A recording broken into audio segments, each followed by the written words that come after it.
Hello there, my name is Valerie White-Williams and I would like to welcome you to my channel, Cosmic Splendor.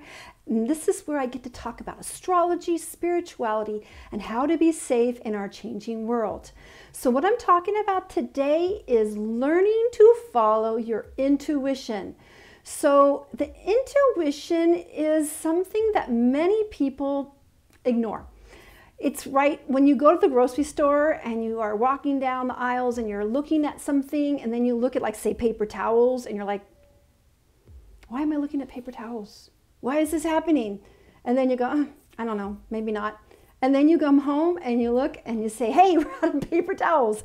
That is a perfect example of intuition. It's like you are being prompted to listen within.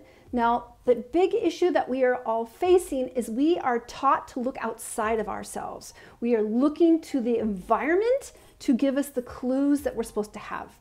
And we are not taught to look within, to turn within.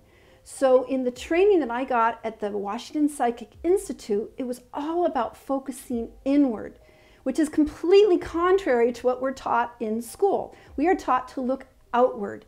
Look outward to what the experts say. Look outward to what the teachers say. Don't answer the question until you get the rules. Let everybody know. We are programmed this way, and it keeps us from trusting ourselves because we live in the cult of the experts. Like, these people know more than us, but truth be told, we know ourselves. Even a child knows what they need and want. But we've been socialized against that. So usually, and well, always there might be, so typically when our intuition is trying to tell us something, we tend to brush it off. Like, maybe that's my imagination, or why would I be looking at paper towels? I don't know. This has happened to me again and again. Likewise, you get a phone call and someone pops in your head and you don't pick it up. And then you go back and listen to the voicemail and it's that person. We are all clairvoyant. We all have intuition. Intuition is a factor of our inner voice and also our clairvoyance, which is the 5th and 4th chakra. I'm sorry. Our intuition is with the inner voice, trusting our inner voice, and also clairvoyance, which is in the 6th chakra. So the 5th and 6th chakras have a lot to do of our inner voice. That's another way of saying intuition. We are intuiting things. We are going within. Now, the thing about intuition isn't a logical, out there, fact-based thing. It is an intuitive thing. And likewise, in astrology, we have the sun and the moon. The sun is active. It's moving forward. The moon is reflective. So that's why we don't often honor that reflective side. It's considered weak or not logical or not something that we can trust because it could be misgivings or you may be deluded. These are lies that has kept us from trusting ourselves. And this is what happens with children. Like I said before, a child knows what they want until they were taught not to, where they're not taught not to tune in and get information by an external force. Because here's the deal, even children have their own inner knowing and wisdom. So when we have children and we teach children, we need to honor that. Yes, there's external things they need to learn, like reading and things like that, but there's incredible wisdom within. And a lot of times you can learn by intuition, by turning within, being alone, and trusting what you get. So it's kind of more of a reflective thing. It's not an active thing, it's a reflective thing. And sometimes you have to quiet the mind because, yeah, when I went to the grocery store, I'm busy trying to think of all the things we need, and it's not an exact place to be in a way where you can tune within. But again, we have this little niggling thing in the back of your mind going, remember this, remember this, remember this. And then we move on because it's not in the front of our mind, it's in the back of the mind. So the intuition can tell you many things. Sometimes it'll be that little nagging thing that's warning you about something. Sometimes it'll be a picture that might show up. Sometimes people will hear it because some people are clairvoyant, clairaudient, clairsentience, and claircognizant, where something just downloads.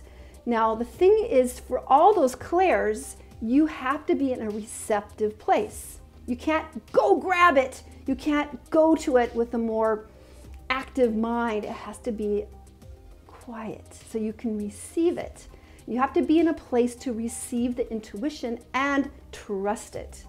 So it's, again, so many times this has happened, but people tend to discount it like, that's a coincidence, because that's what the logical mind wants to say, because there's a lot hidden underneath, a lot more hidden, more than we know.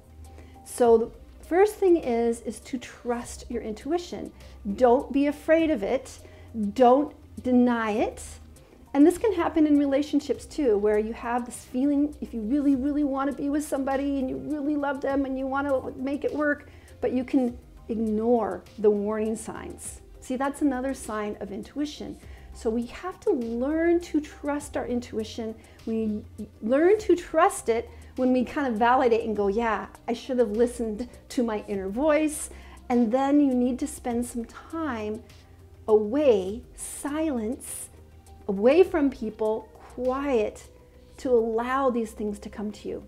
Because again, it's not an active thing.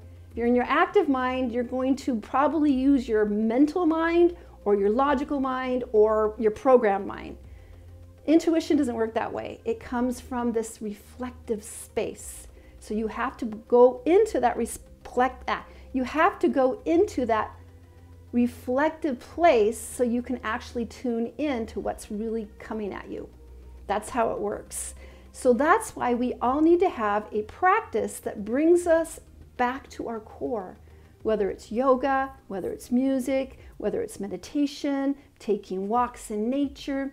All those things can help you clear the clutter in your active brain so you can actually recognize when your intuition and inner voice is trying to tell you something. All right, so I hope this is helpful to you. It is a practice that you need to develop. The more you practice, the better it gets. All right, so let me know in the comments below, how have you used intuition?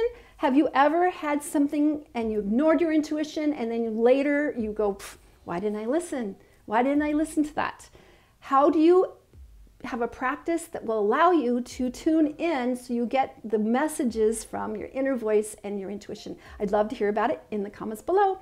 Also, I want to let you know I have a group called Creative Soul Alignment. It's an amazing group of people that are interested in spirituality and creativity. Because here's the deal, when we are creating, we are experiencing our divinity. We are here to create this world, and I want to put it in your mind that when we all come together and visualize a world that works for everybody without creepy overlords with an agenda controlling us, we are going to change the world. So keep that in mind. All right, take care, and I'll see you next time. Bye.